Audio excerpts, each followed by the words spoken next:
You're listening to the Adventure Sports Podcast. We talk with adventurers from around the globe to give you the inspiration you need to get started in the outdoors or keep moving if you're already there. Now here's your host, Kurt Linville. Hey friends, welcome to the Adventure Sports Podcast. We have Remy Camus again, and the reason is because he had so much to talk about last time. I felt like we didn't get to do enough of a deep dive into a lot of the stuff that he's up to, so more on that to come. But first, man, do I have a crazy story for you. So this first part is for you motorcyclers out there, but then also for the mountain bikers. I think that also applies. The weekend before this last one, my good buddy Travis, the co-founder of the Adventure Sports Podcast, came out here to Gunnison to ride motorcycles, and we were really excited because he had a new enduro-style motorcycle, and we were going off-road. Well, on the second day of our riding, I was going up some single track, and it came to a choke point, and I had a bad line, and I thought I'm just going to bail because I was going to tear up the motorcycle if I kept going straight. So I turned left off the steep trail just to get off the trail and stop. And then, of course, I had my right foot on the brake, as you want on a steep hill, and I stopped, and I tried to put my left foot down because I had my right foot on the brake. You know how it goes. Well, guess what? Bad idea. Even on a steep hill, you need to put your uphill foot down. I don't know if the front brake would have been enough by itself or not. Doesn't really matter. The motorcycle rolled down onto my leg because there was no ground for my foot to go on, and I tore an adductor muscle. Great fun, right? It's going to be weeks before I do anything again. That was the first story. Second story, several years back, I was on the mountain bike and I came to a stop. And because I had ridden motorcycles for so many years, I automatically put my left foot down because the right foot, again, would have been on the brake. Of course, on a mountain bike, it doesn't matter. But that was the downhill foot, and I probably mentioned this before. Nowhere for my foot to go. I tumbled down a bluff, I broke a rib, and I cut up my wrist, and that's what happens if you try to put your downhill foot down on a steep slope. So mountain bikers, motorcyclers, uphill foot. I don't know when I'm going to learn this lesson. I actually did it a third time, this time on the motorcycle. I was going up a steep, loose climb, and hit a rock funny, so the motorcycle just spun left, and so I hit the brakes and put my left foot down again, and that time I got lucky. I sprained my ankle a little bit, got my leg trapped under the motorcycle, but I was able to get it out. Okay, uphill foot. So word to the wise, practice your uphill foot. Fast forward to yesterday. Yesterday, I couldn't post the podcast for today because our internet and cellular service went out all across the Gunnison Valley at the same time. And it turns out there was a fiber cut. I'm not sure if there's only been one fiber cut or a few, but there was a fiber cut because of the forest fires. They're trenching to try to contain these fires, and some sort of a backhoe or a dozer or something cut the fiber. Anyway, with no internet and no cell phone, I couldn't post the episode. Why does this matter and how does it connect?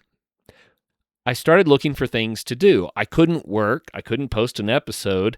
So I worked on a puzzle for a while. I read three different books. I was sitting around just getting stir crazy because I am so accustomed to having connectivity. Usually, if I had downtime, I would do something more active, right? I would love to go on a hike, ride the motorcycle, ride the mountain bike, even go on a run or a walk, but I can't because I have a torn adductor muscle, right? So I'm on the bench.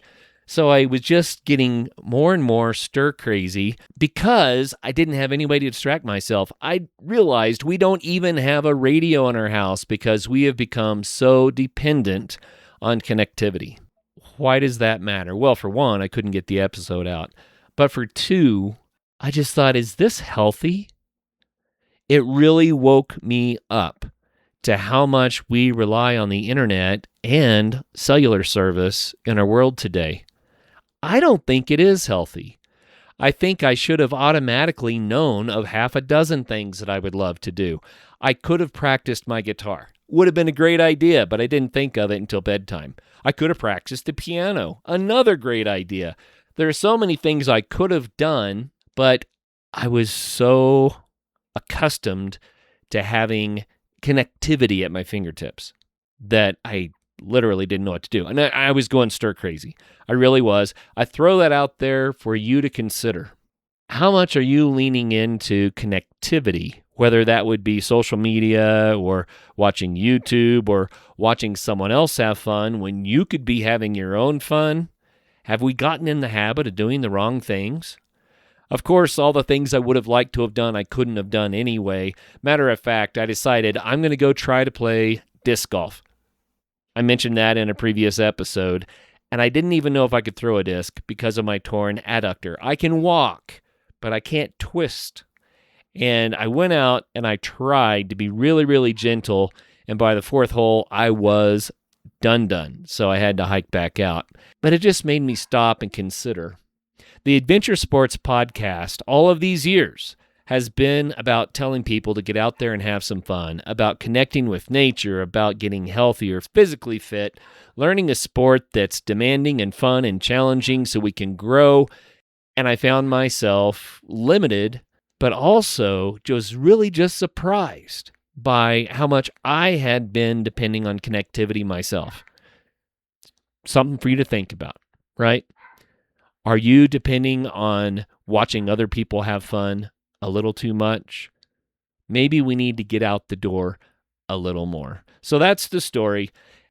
A couple of quick announcements. Number one, we canceled the pre-roll and post-roll advertising because, and I mentioned this on a previous episode, if you didn't hear it, I just feel like it's too much advertising. I don't want to waste your attention span on that stuff. And I didn't like the quality of the ads that we were getting anyway. So I canceled that. We still have mid-roll advertising because the podcast can't exist without it, just to be frank.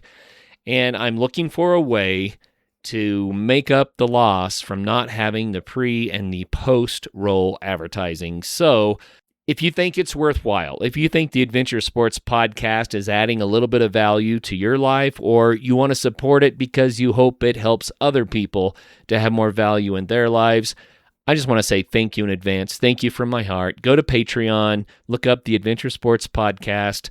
You know, it doesn't take much if several of you pitch in, and we will cover the lost revenue from getting rid of that advertising. I hope you appreciate the fact that the advertising is lighter now. There's not as much of it. We're getting rid of some of the stupid stuff.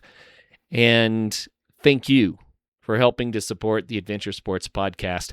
The other thing that I've said over and over and over again, the number one thing that you can do to help the show is share an episode with a friend. Let people know it exists. If you hear an episode that you think someone else might relate to or appreciate, please do. Just send it their way. Thank you so much for all of that stuff.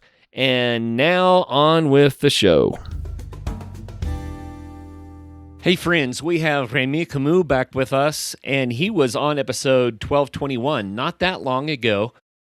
But what happened was we talked at length about how he got started in endurance sports and some of the purpose behind them, but we really didn't get to go a deep dive into some of the amazing feats that he's done recently and hear the stories and the motivations. So I said, Rémi, let's have you back on so that we can do that, and that's what today is about. So Rémi, welcome back to the Adventure Sports Podcast. Thanks, Kurt. Thanks a lot for this invitation again. It's cool. Yeah, I really enjoyed visiting with you before, but I often run into this with explorers who have done a lot of things. We can go over the list of things that you've done, or we can talk about one, right? And go deep enough that people get the experience. And so I think we're going to try to do both, right?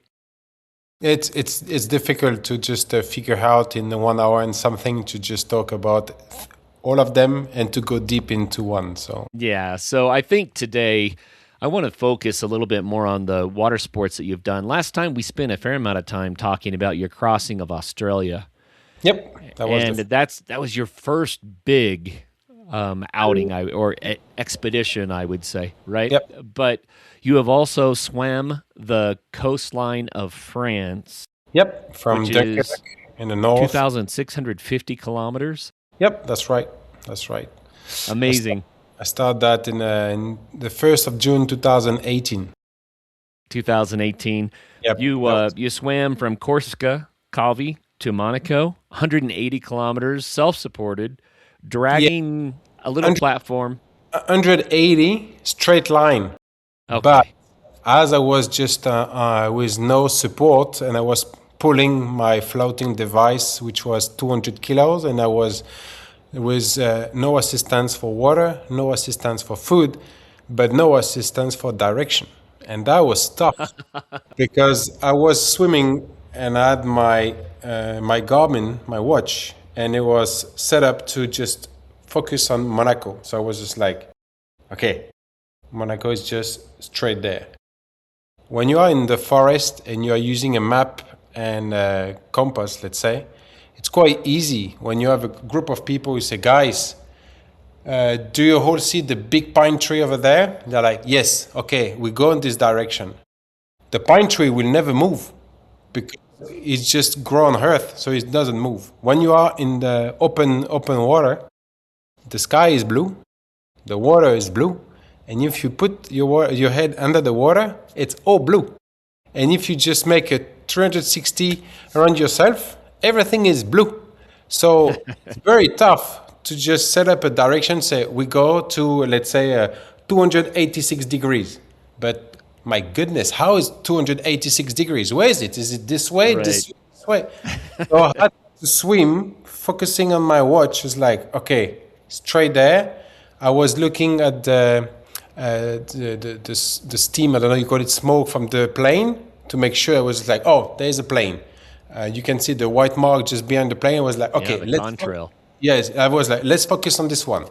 Sometimes I was just like paying attention to all the clouds. I was like, oh, this one is like, he got a funny face. It looks like a butterfly. Or okay, let's focus on this one. But I was not. I knew it. Everything was changing, but the wind was complicated as well because the wind blow all the clouds away, and the same for the plane. So everything was moving. So I was swimming 10 times on my arms. Then I was stopping, putting my head out of the water, just looking. Was like, okay. I was looking at this cloud. I was like, okay, let me check. It was like, no, this is not the right one. I was like, no, it's just right here. So obviously, yeah, it was 180 kilometers straight line, but I think we made 260 because it was just like, Right. Zigzagging all over the place. oh yeah, it was terrible. I've had that issue like scuba diving where everything looks the same. And with scuba diving, at least you can see the contours of the bottom of the lake or the ocean or whatever. But I've had issues where it's like, boy, it all really looks the same. It's a foreign environment. We're not accustomed to navigating in it. And that's tough. Matter of fact, Remy, I tried to do a winter ascent of a mountain, and we were snowshoeing, and we got in the forest, and we weren't using a compass, and we couldn't see any landmarks. So, you know, we're trying to use shadows from the sun and things to kind of navigate our way. And after several hours, I realized I was climbing the wrong mountain. So, I mean, the forest all looks the same, right? You were alone. You were on your own. Or there were people with you. My son and a friend were there as well, but supposedly I was leading. And they were laughing at you at the end or not? Yeah. It was fun. We had a great outing.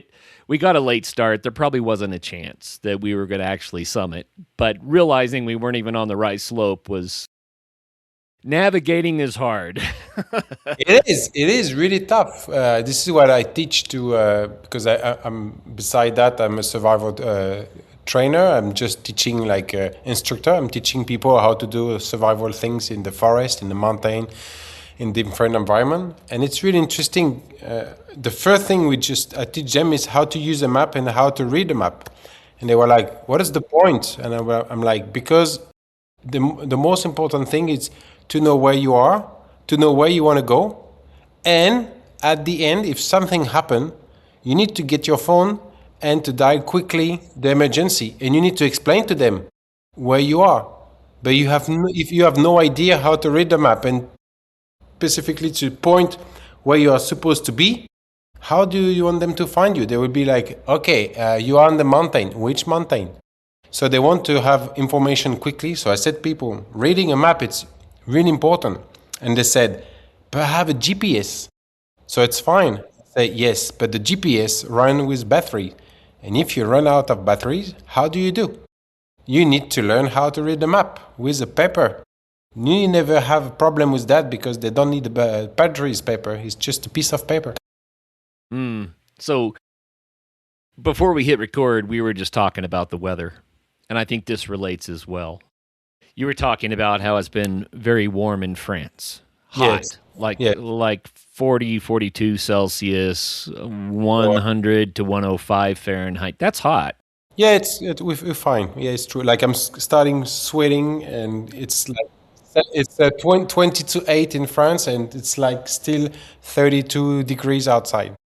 Well, the reason I bring it up is because you tell people the fundamentals of learning how to use a map and know where they are and how important that is. But we were just talking about another fundamental, which is how to be okay when you're uncomfortable. That's true. That's true. That opens up a whole world to a person. If they're not so worried about comfort, then they can do things that are uncomfortable, and that's what adventure is, right? Yeah, that's true. And you can, like I was saying, you can see it right now. The temperature is getting really, really hot, and people, they get nervous. They don't know how to handle it. They always complain, it's hot. I'm like, well, yeah, it's hot, and so what? Like, just get used to it and work on it. But people, they don't want to do that because we are so used to have this kind of nice temperature all year long, 21 degrees with the aircon and everything. And people, they're used to that. And they're like, how do you want me to put myself in trouble or in something that I'm not used to it, that everything is perfect with 21 degrees? I'm like, yeah, but if you work on that, if you just get out of your comfort zone a bit more, you will learn something much deeper, and it's really important. You will learn about yourself. You will learn something like it's really deep, and really you can do after anything. You can just travel. You can. It's even a mentality like, for example, you want to get this job, and it's very difficult because nobody wants to give you this position. But if you know how to get out of your comfort zone, you're like, well, nobody's gonna stop me. I want this thing, and I'm gonna do it. So it's just. I don't know, a way of thinking, just like to push you in a nice way. And I think for me, It's the best way to do it. Here in the States, maybe in Europe as well, you can fill us in there, but it's become popular for people to do cold plunges in very, very cold water, to jump in just so they can be uncomfortable. And they're finding medical benefits, of course, because your body responds to stress to get stronger. And it can reduce all sorts of inflammations and a bunch of other things. But it's almost like you're really going out of your way to find a way to be uncomfortable when you could just turn off the air conditioner, That's true. That's true, really. But the thing that about jumping in the cold water or this kind of thing, I started that like 15 years ago. In my garage, I had a freezer, not the vertical one, the horizontal one. And I was just filling up with water a lot. 2-3 kilograms of salt to make sure that there were no algae, no green things coming up inside. And the freezer was on between 3 o'clock in the morning and 5.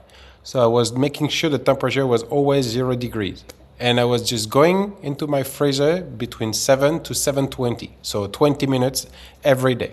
And I started that 15 years ago. And I still doing that right now. I still my freezer full of water, and I jump in the water every day, 20 minutes. And when I started 15 years ago, all the people, all my neighbors, they were just laughing at me. They were like, but why do you do that? What is the point? I'm like, but you should try. Trust me, you should try. Because this is the proper things to just get you out of your comfort zone. You wake up at 6:45, you're still in your bed. And then suddenly at 7, you are with your wetsuit in front of the freezer, and you are like, God damn it, how come I'm in front of this freezer? I don't want to jump in the water. I just woke up. I'm just a bit sleeping. I don't want to do that. And just to touch the water, which is 0 degrees, you're like, oh, it's going to be really terrible, this sensation. And it's the best thing to do in the morning. Feels great.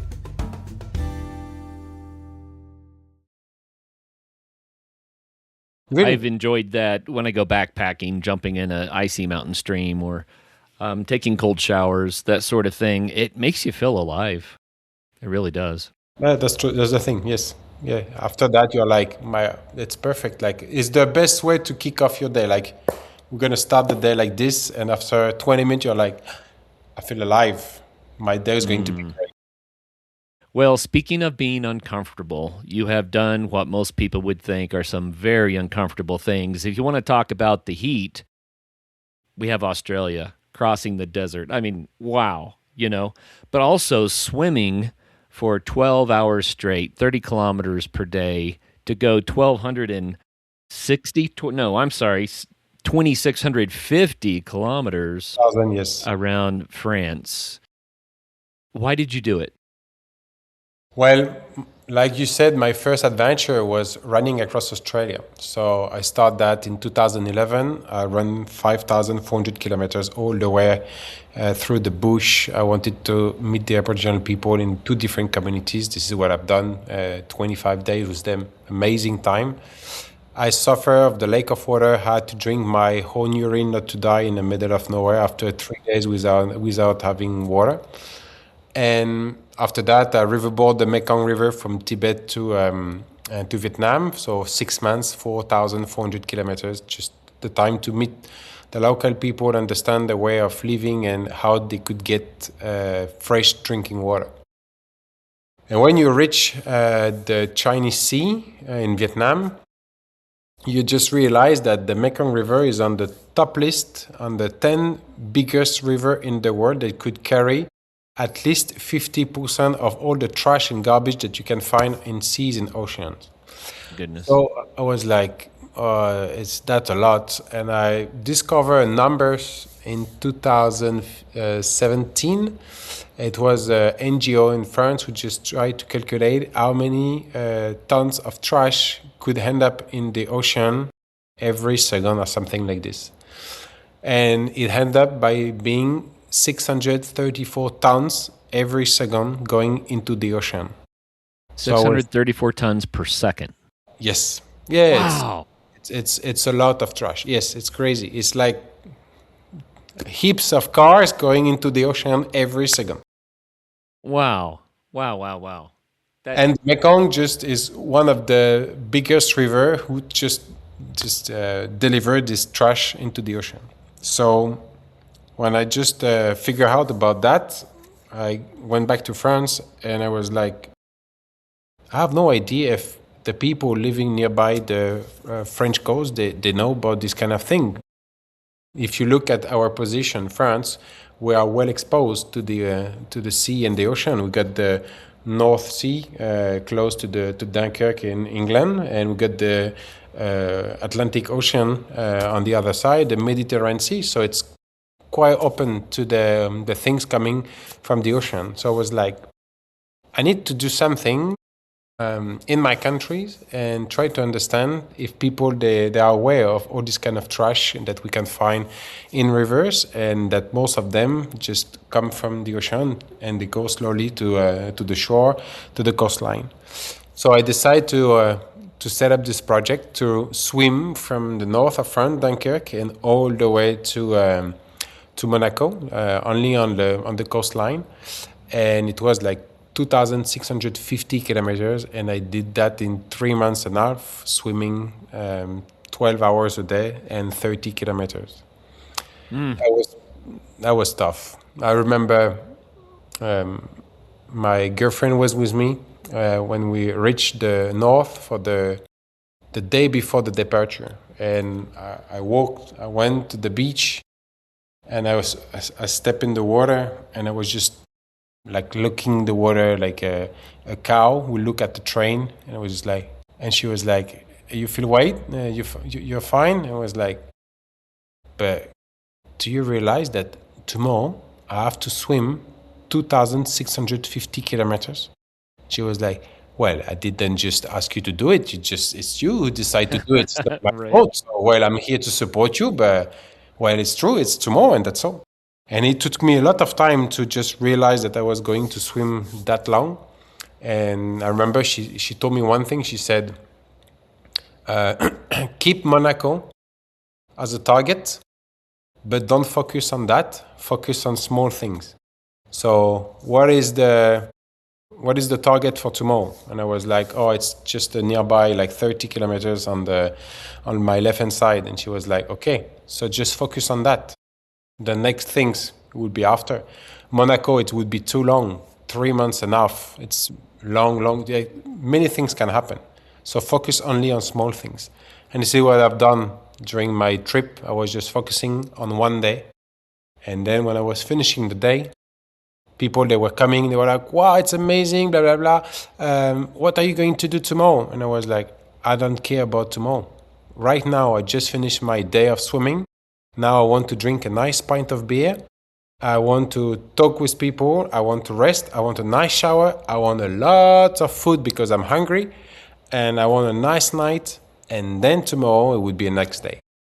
Mm-hmm. And this is how I focus on my journey all the time. Well, you mentioned that these huge endurance events are less about endurance. It's more about the commitment to the isolation and unpredictable conditions. It's adapting constantly to the sea changes, the weather changes, the currents change, the wind changes, everything changes, right? But you have to commit to being flexible to all of it. It's taking small enough bites. That's part of it. But what recommendations do you have for people if they want to do a big thing? If they want to set out and cover thousands of kilometers somehow, how do they do it?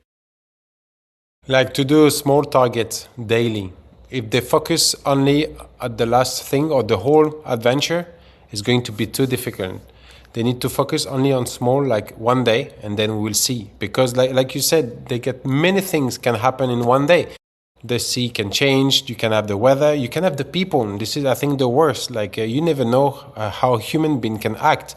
You can end up with people like really nice, and you can have some, you never know what their behavior, what they want to do. Because this is when the journalists, they were asking me, what is the best thing that happened to you? And I was like, just meeting human being on my journey. And they were like, oh, nice.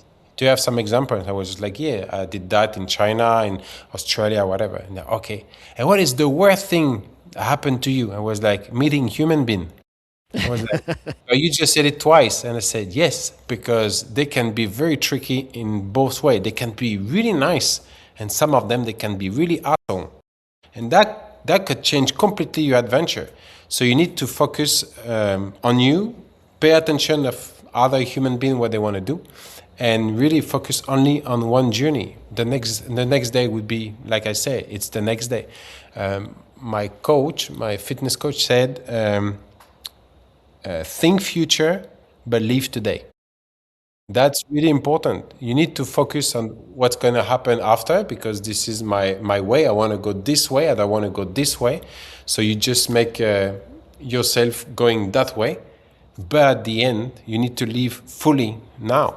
And that's the most important. When I visited with Anna McNuff, she was doing a huge run over both islands of New Zealand, and she sprained her ankle, and she was self-supported with a heavy pack. And so she had a marathon to do with a pack and a sprained ankle, and I was asking, okay, what do you do? And she goes, well, you don't think about the marathon. You say, okay, I'm just going to do one more mile. And at the end of that one more mile, you say, okay, I'm going to do one more mile. And that's what you do. Yeah, that's true. That's true. Like people, they were asking me, how do you do to run across Australia? And I say, if you put your right foot forward, then your left foot, then you just do it again, and you speed it up. This is running. So at the end, you don't need to do like 100 kilometers in one day, but you can say, oh, I'm going to run until this tree. And when you reach the tree, say, okay, now I'm going to run up the hill and there. And then at the end of the day, you made 40, 50, 60 kilometers. So this is what I always, on all my journey, like when I was swimming along the French coast, when I was just starting my day, I was like, okay, I was just checking at the coastline. I was like, okay, I would just swim up to this little rock over there, which is like 2 or 3 kilometers. So I was just swimming there. Like, okay, this is done. Then after, I'm going to swim up to there, up to there. And at the end of the day, it's like 30 kilometers. Yeah, that's remarkable. So you started the project largely to build awareness around ocean pollution. Yeah, that's my... Did it work? Did Well, you spread the word? What happened? Yeah, it works quite well because 2018 the social network was working, but not like now. Now it's quite crazy. In 2018, we had Instagram, Facebook, and everything. But we are proud to say that on my journey during these 3 months and a half, I had the chance to meet 23,000, basically roughly 23,000 people in front of me.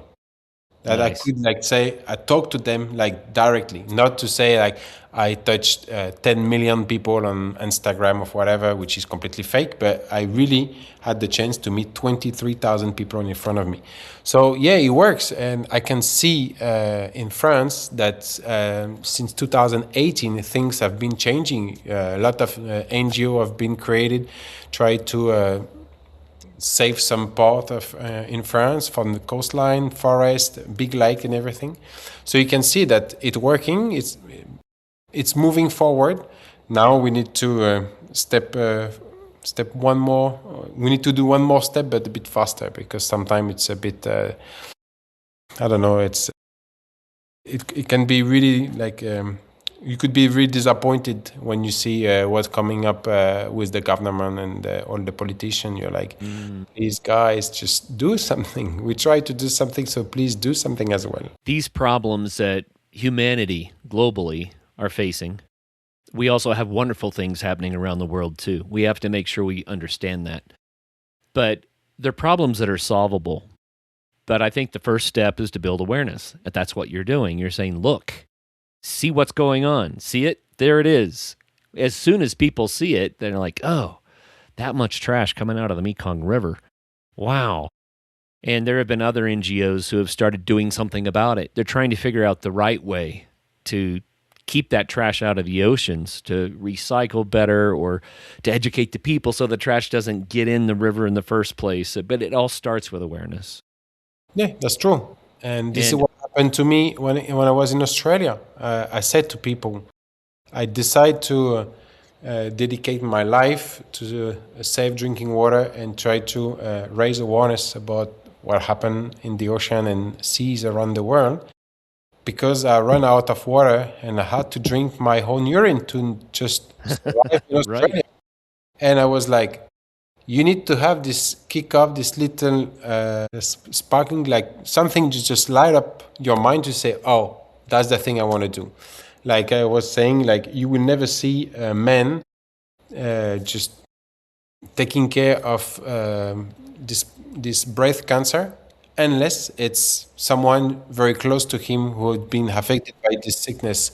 His wife, his girlfriend, his grandmother, his mommy, whatever. Someone very close to say, wow, that's very terrible because this sickness took my wife, took my mom, took whatever. And then you change.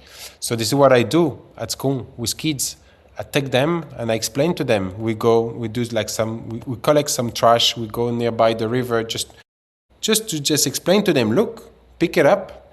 And when at the end of the day, you just like collect like 2-3 tons of trash that you just find in the river. They are like, oh, wow, all of that? I'm like, yes. See, that's why it's important to just preserve all of that. If you want to have a nice place for living, please take care of that. And that just changed their mind because they are not just like using their phone, just looking at something, but they are actors. They do it. And that's really They important. experience it firsthand. Exactly.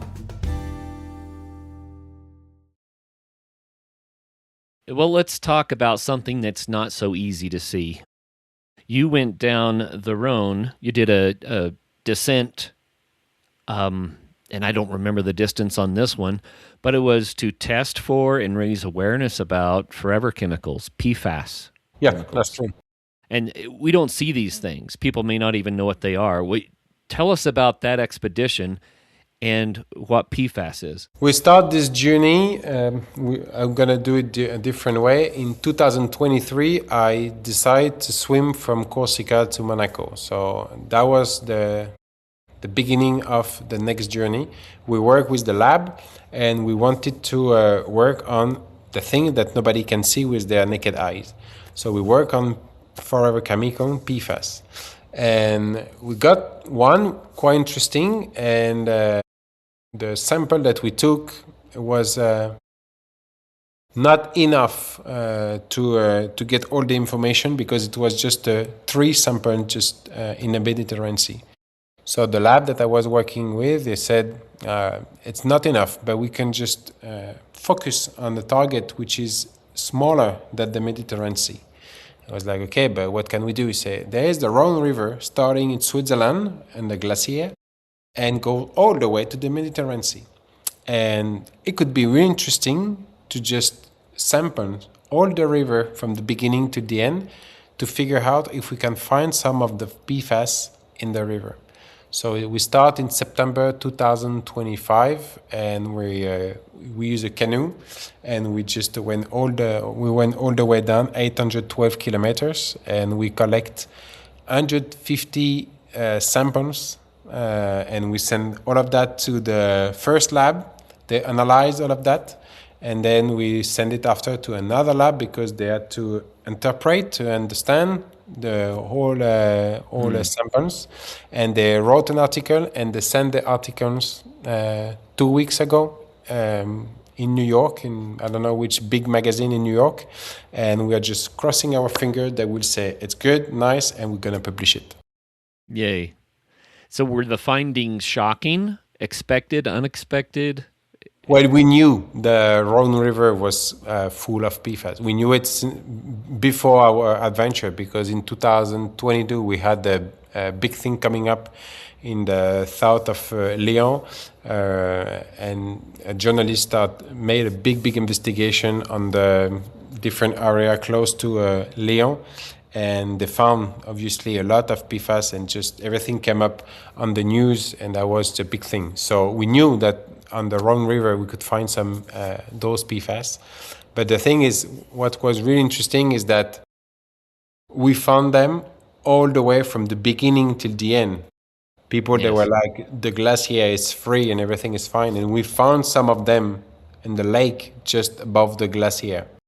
So we knew that it's something really difficult to fight, because like you said, we don't see it, we don't smell it, it's just invisible, and it's in the water. We start to produce PFAS by mistake in 1938. The first one was Teflon. They used that in all the pan and this kind of thing. It works after in the military environment. They use that as a weapon as well, to make sure that all the bombs, they could be sealed. And then after, obviously, it was a great product. So they use it in a lot of things. So you can find it in all the cosmetics. You can find it sometime in clothes. All the clothes made perfectly for the water, for example, they are just full of PFAS. You can find them in painting. You can find that in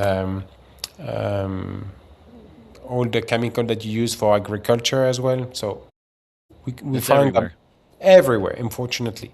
And we call them forever chemical, because the nature, they have no idea how to create that. So if the nature doesn't know how to create it, the nature doesn't know how to destroy it. So unfortunately, it's here, and it will just affect the whole environment. And at the end, it would be us, by the way. What are the adverse problems of these chemicals that we've been putting into the environment now for nearly 100 years? What are the problems that are created by this? It's really difficult to figure out which kind of sickness this chemical just can have on the human body, because it's not like how do you call this one? It was created like in 1900. How you call it? I don't remember. It's we used to. It was what's the name of it? I don't remember. It's a special product that we used to have to just cover the wall to make sure that it was perfect for the if the whole house was going on fire. We used to use this kind of thing, and we discovered a couple of years after that we could have this special cancer about this sickness. Regarding the PFAS, it's very difficult to say because you got a cancer coming up to say it's because of you've been well exposed to the PFAS. So right now we need to have more evidence, we need to do more samples, and we need to work with the lab to get more data because it's not enough right now. We need to figure out if, obviously, to be exposed with all of this forever chemical, that you can have this kind of sickness after.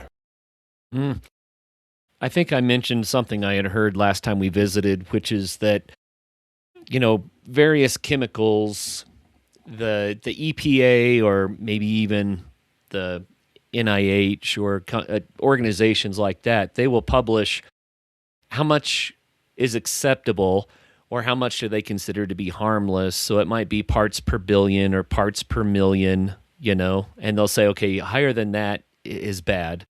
And on some of the PFAS chemicals, the level that they came up with that is acceptable is 0. Wait, that's true. 0 parts per billion. I mean, we're talking about, there's no acceptable limit or acceptable amount for this chemical. And yet it's a chemical that has been used industrially and to make household products and clothing and that sort of thing, for decades and decades and decades. And we just continue to put it into the environment. And like you're saying, we don't know all the adverse eventualities. No, that's the thing. We don't know what's going to happen in the future from some of this stuff. Some of it may be harmless.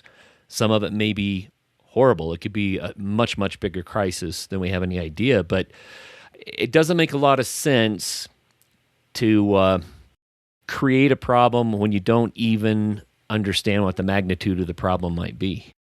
They call it the ecotoxicity, something like this. Yeah. And the history supposed to teach us a lot of things, but we are not good at that. So when there is a new molecular coming, we don't do most of the time this part of ecotoxicity to figure out if that could be really dangerous for the environment. And because it's really good for the business, we straight away just squeeze this part. Okay, that's okay. And we use straight away this molecular for a new business because it works. That's the lesson that we don't get. Never. What was it like going down the river? What was the experience like? Well, it was tough because we had the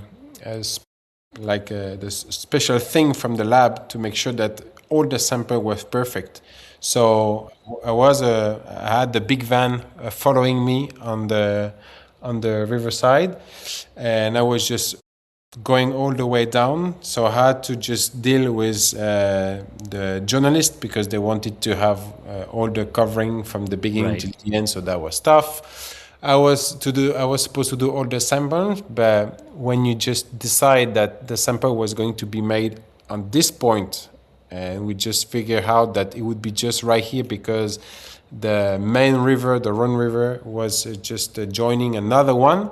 So we had to do a sample before the junction of these two rivers. And then after, we had to wait that these two rivers was just mixing so we can make another sample just after. So I was supposed to stay just upstream on the main river to make this sample, but the current was so strong, so I was just going up, cleaning up all my little container, up, trying to go up again because the current was just pushing me down. Right. So to make one sample it could be like sometime between half an hour to half an hour, 40 minutes to make only one sample.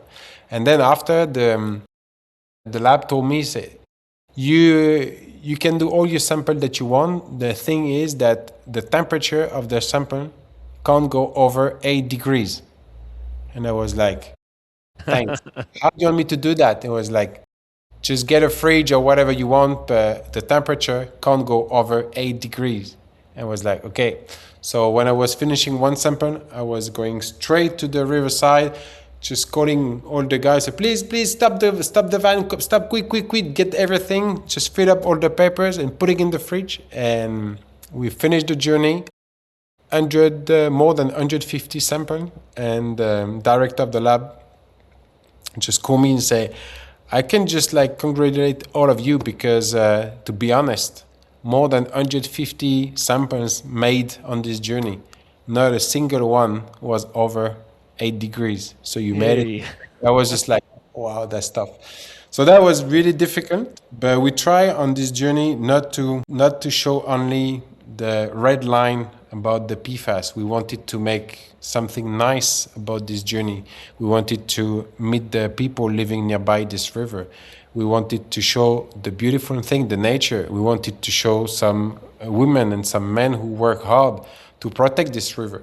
So that was not only about only PFAS to say, oh, look at your river, it's really dirty and you shouldn't drink the water. We wanted to have a positive attitude at the end to say, well, we know that it's difficult. We know that it's all the rivers around the world are polluted because you can find PFAS or other chemical that we didn't just look because we were only looking for the PFAS and that's all. But at the end, we want to just explain to the people living nearby that you got some companies, you got some people working hard to find some solution. And we need to focus on that, not only on the bad thing to say, well, it's all polluted and there's nothing we can do.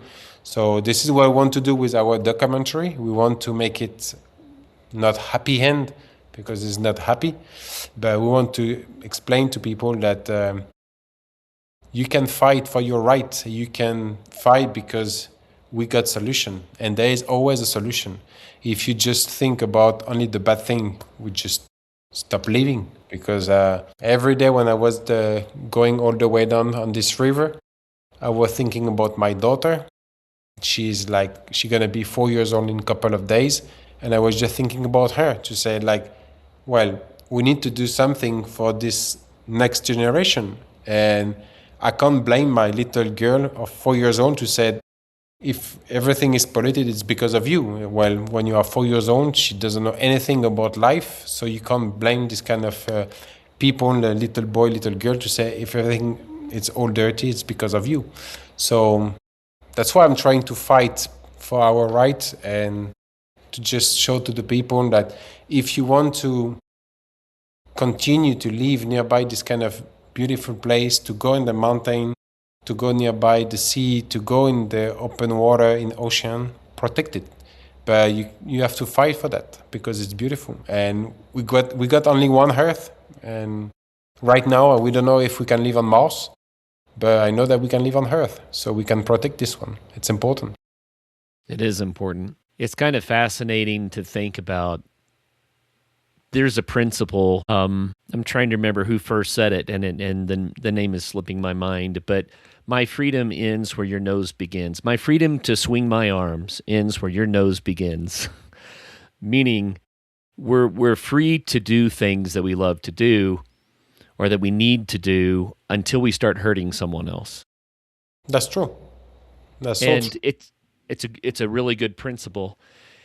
And as strange as it may sound, another fact that's a little disturbing is between 1% and 3% of the population in the world are psychopaths or sociopaths.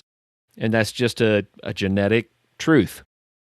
Or maybe it's a environmental truth. I don't know how to say that. But psychopathy means that you aren't sympathetic to other people's plights or emotions, and some people who are psychopaths actually enjoy harming others. And that's a very, very sad thing to say. But the reason I bring that up is that very few people would want to harm the environment because of the harm caused to others. Very few people want to hurt other people. It's like 1% maybe right? Maybe 99% of the people want to take care of the world. They want to take care of the environment. They understand that, but we have a very small percentage that doesn't mind causing harm, and that's a problem. It's It, it's it it's is what because humanity is. there's only one person. It's like they can destroy a lot of things. Only this few Yeah, percent of yeah. people around the world, and it's terrible. And most of the time, I think about this kind of people, and I'm like, my goodness, they don't have kids. They, I don't know, like you don't have kids to just care about what you got around and to make sure that the place where they're gonna live is going to be nice. I don't know. It's really interesting. Like when we go with the kids picking up all the trash in the forest nearby the river, I always think about, but who's doing that? Who just dump Right. everything like this? Like why they do that? What is the point? Like we got some recycling area. They made it like this. We live in France. I don't think this is one of the worst country in the world. I would say if we would be, I don't know, in the middle of in Africa, in Southeast Asia, in some places which is really difficult, or probably in Latin America, I could understand. But well, we are in one of the most, I would say, developed country in the world. So everything's supposed to be perfect, and it's not.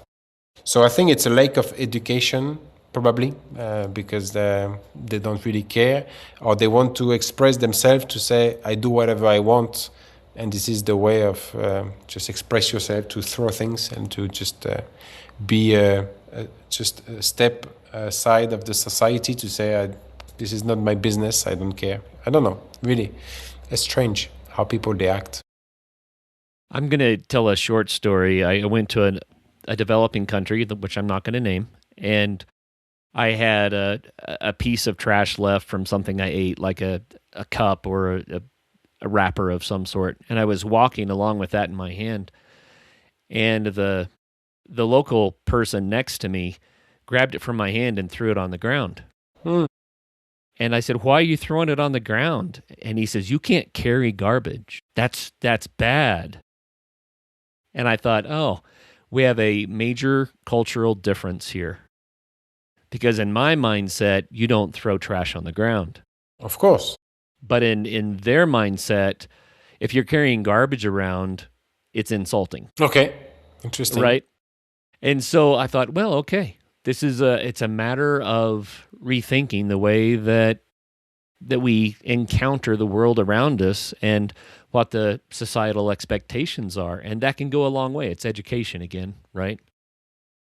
But I just found it fascinating. It's like, no, you can't carry garbage. That's a horrible thing to do. I mean, people will think poorly of you because you're carrying trash in your hand. Two things like this about being different. The first thing is about trash. I was on the Mekong River in 2009, my first time, and I was just taking a slow boat from the Pak Se, it's in Laos, to the whole capital, which is Luang. And I was on the slow boat with my ex-girlfriend, and they were selling beers and food on this slow boat. And there were just a woman just carrying a bucket, so we could just put all the empty bottles and all the wrap into this bucket. And for her, it was the garbage.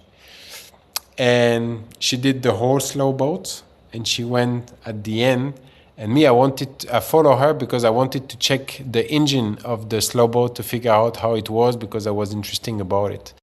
And she opened the curtain, and the Mekong River was right behind us. And she took the bucket and she dumped everything on the Mekong River. And I look at her, and I was like, okay. I went back to my seat, and my girlfriend, she was like, "What did you do?" I said, "Oh, I went to check the engine." "Oh, by the way, you don't care about the trash. You don't need to put them in the bucket. You can just throw it straight away in the Mekong River." And she was like, "But it's disgusting." I'm like, "But if it's not you who's doing it, it's them who throw it at the end of the boat. So there is no different. But you, for your conscience, you're like, oh, I put it in the right place.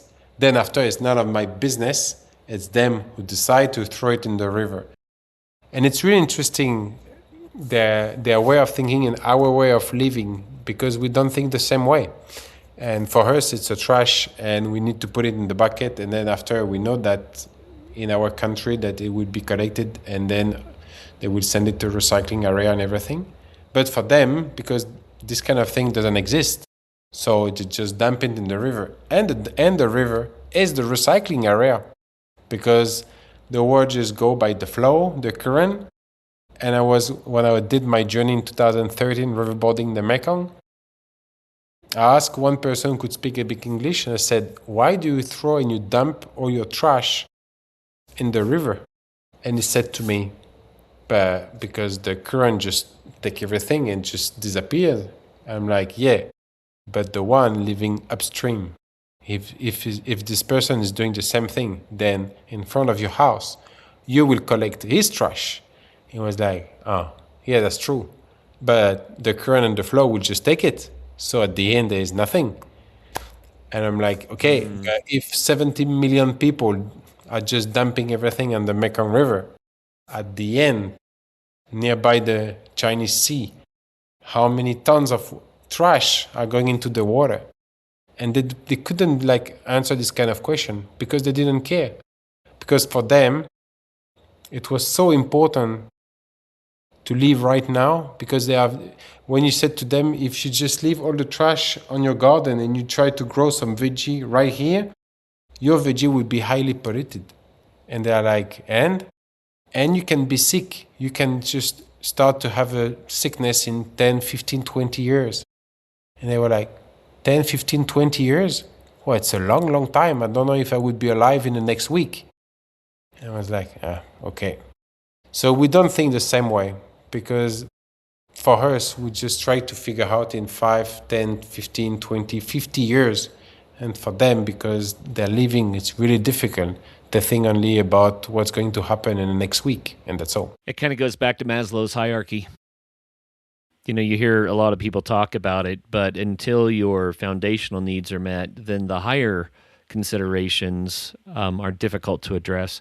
If you don't have food and safety and shelter and those sorts of things, then it's hard to think about what's going to happen decades away.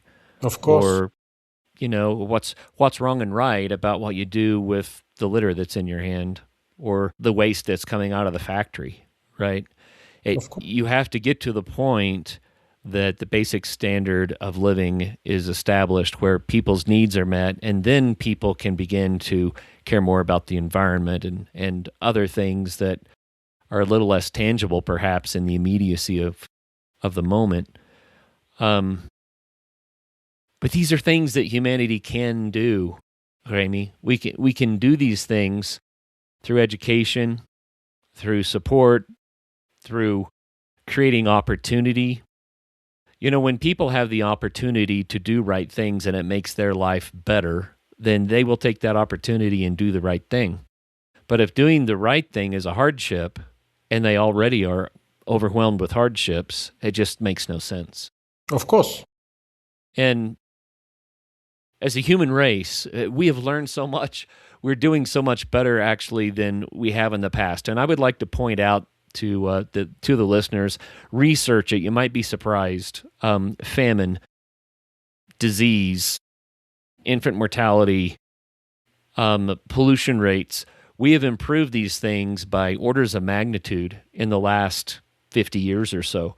It's so much better, but there's so many more of us. We still have to do better still, and there are plenty of opportunities left that, you know, we can make a huge difference in the world. Maybe the way to make that difference in the world is by doing something you love to do in a way that brings awareness to others. And I think, Remy, that's what you've been doing, right? Well, I'm trying. I'm trying to do that since 15 years. And I'm convinced that it's not the best way. It's one way, at least. And when I do lecture or small talk conference at school with kids, you can see their eyes are sparkling, and you know that you just light up something. You made it up. And I have no idea if at the end of the day, if I have 100 kids in front of me, 100 kids would be convinced that what I'm doing is the right thing. But if at least there is only one who say, oh, I understand, and it's important, well, then, obviously, I win. That is a win. And I think sometimes people think they can't do anything, but the reality is you're one person who can impact the people that, are around you. And if we all do something, then it makes a massive impact. So what's next on the challenge horizon for you? Do you have another big expedition planned? Well, first we need to finish all the things coming up from the Rhone River. That's the most important. We need to finish the documentary. We need to, I call it the restitution. Like when we start a project, there is always the preparation, the setup. Then after you leave your project, because this is the most important and interesting part. And then the last part is, I call it the restitution. So we need to just write a book, make a documentary, and we want to make something nice. We want to get back to the Rhone River in October, but this time we will be cycling from the glacier to the Mediterranean Sea, and we want to stop in some big towns to make a lecture. We want to just display the documentary so the people would just discover what we have done on this journey. And we want to have a talk with some scientists, some people working for the lab, and me, explaining what we've just discovered, all the analyses that we have done with the PFAS on this journey. And the most important is what coming up after. It's delivering some solution, explaining to people that we got solution to just make your water better, more drinkable. And I was explaining to a journalist a couple of days ago, and I said, it's interesting because we talk about forever chemicals, something that our naked eyes can't see. And I said, buying an iPhone, which $2,000, something like this, people, they don't mind. They can go to the store and buy it straight away. But when you talk to them and you say, are you ready to buy a filter that costs $2,000 just to make sure that the water would be better for you, your wife, your kids? Are you ready for that? And they're like, what's the point? I'm paying some taxes every month to the council, so it's not my business, it's their business. So I explained to them what some people that I work with explained to me. I'm sure it's the same in US, but in France it works like this. I said, we got only one enter for the water coming up to your house. The water have been just perfectly, and they said is drinkable water. So we got some different levels of things coming up into this water, but it's drinkable water. But the same water coming up into your house, we use it for taking a shower, do your laundry. We use it to just cook your pasta, to wash and clean your vegetables and all your fruit. But it's the same drinkable water that we use to put in the toilets. And I said, at the end, they have to just deliver a drinkable water. But if you want to make sure as a person to have a safe drinking water to drink, you need to just invest and get a nice filter only for you, because obviously it could cost a lot of money. Because a person said to me, how come the council are not just building a massive filter so we can have the perfect water to drink when we just open the tap? And I say, yeah, well, it could work, but the cost would be massive. Then your taxes at the end of the month would be extremely high. And are you ready to pay a lot of money to throw this really good, safe drinking water into the toilet to flush all the things? And they were like, no way. Like, well, that's the point.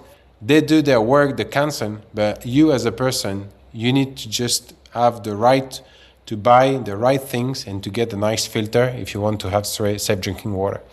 So this is what we're going to do for the next couple of months. And then after, I will see, I'm working with these two labs that I'm working with to make. We are just trying to figure out if we can find this kind of forever chemical in some places around the world where the human being are not going. So I'm just waiting for the answer. And if the answer is no, we need to set up this next adventure in a really cool region around the world. Well, it sounds like fun. And thank you so much for all that you're doing, making a difference in the world, a positive impact in the world. I really believe that that's all that any of us can do.